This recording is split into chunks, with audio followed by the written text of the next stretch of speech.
एक बार राजा विक्रम सिंह सवेरे सवेरे जैसे ही सोकर उठे, उनके आसपास कोई भी नौकर नजर नहीं आया। उन्होंने अपने नौकर को आवाज दी, अरे कोई है? मुझे प्यास लगी है, पानी चाहिए। राजा की आवाज एक सफाई कर्मचारी के कानों में पड़ गई। वो रात्रि की ड्यूटी पूरी करके घर जाने की तैयारी में था। उसने झट से एक ट्रे लेकर पानी के पात्र को भरकर राजा के सामने पेश हो गया। राजा ने पानी पिया और वो नौकर वहां से चला गया। उसी दिन राजा विक्रम सिंह की तबीयत खराब हो गई। कुछ ही देर में राजवैद्य और राज ज्योतिषी भी वहां आ गए। राजवैद्य राजा का इलाज करने लगे। हे राजन, आपके पाचन क्रिया में समस्या आ गई है। मैं औषधि दे रहा हूँ, आपको आराम हो जाएगा। इतना कहकर राजवैद्य वहां से चले गए।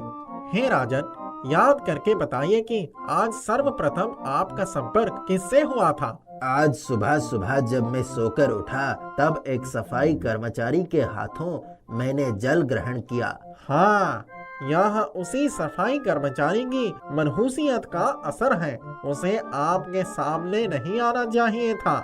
आज सवेरे सवेरे मैं उसी मनहूस सफाई कर्मचारी से मिला और बीमार हो गया। उस मनहूस को मेरे सामने पेश किया जाए। राजा के सिपाही कुछ समय के बाद उस सफाई कर्मचारी को लेकर हाजिर हो गए। नवयुवक, तुम्हारा नाम क्या है? मेरा नाम शंभू है। तुम मेरे लिए बहुत ही अशुभ साबित हुए हो। तुमसे मिलने के बाद मैं बीमार हो गया। सिपाहियों, इसे कारागार में डाल दो। हे राजन, उस समय आपको प्यास लगी थी और आसपास कोई भी नहीं था।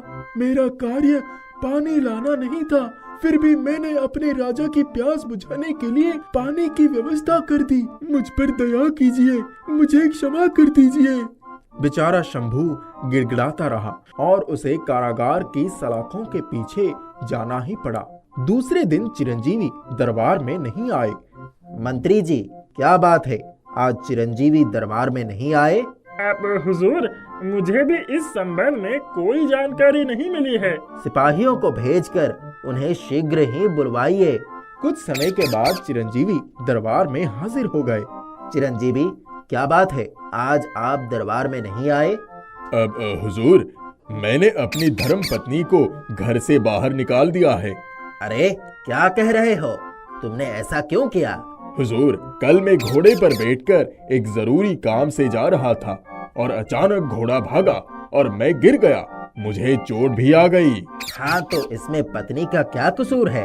हुजूर, कल सवेरे जब मैं सोकर उठा तो सबसे पहले वही मेरे सामने आई थी। मैंने उसका मनहूस चेहरा देखा, इसीलिए घोड़े पर से गिर गया। इसीलिए सजा के तौर पर मैंने उसे घर से बाहर कर दिया। अरे, ये तो धर्म पत्नी के प्रति बड़ा अन्याय हुआ। उन्हें आदर के साथ घर लेकर आइए। हे राजन, वो सफाई कर्मचारी शंभू भी आपको जल पिलाकर मनहूस बन गया। राज ज्योतिषी के कहने पर आपने उसे मनहूस समझ लिया।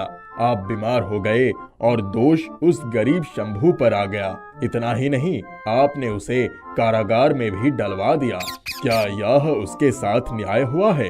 हे राजन, राज ज्योतिषी के कहने पर आपने ऐसा निर्णय लिया है। मेरा निवेदन है, आप बुरा मत मानिए।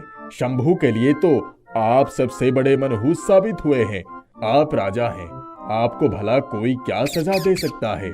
चिरंजीवी, तुम ये क्या कह रहे हो?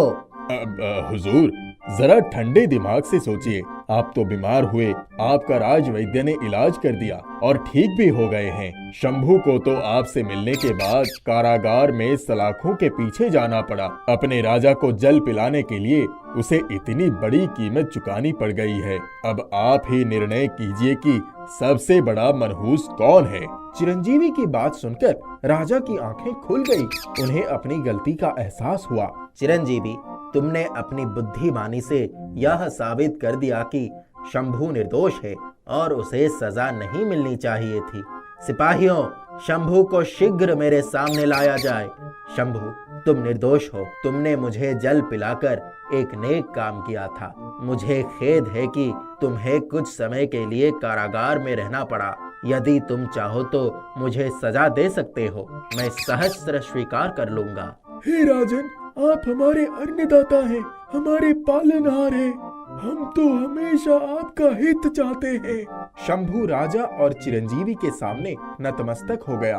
चिरंजीवी ने फिर एक बार अपनी बुद्धिमता से अपने राजा को एक अन्याय करने से बचा लिया और शंभू को वाइज्जत वरी करा दिया।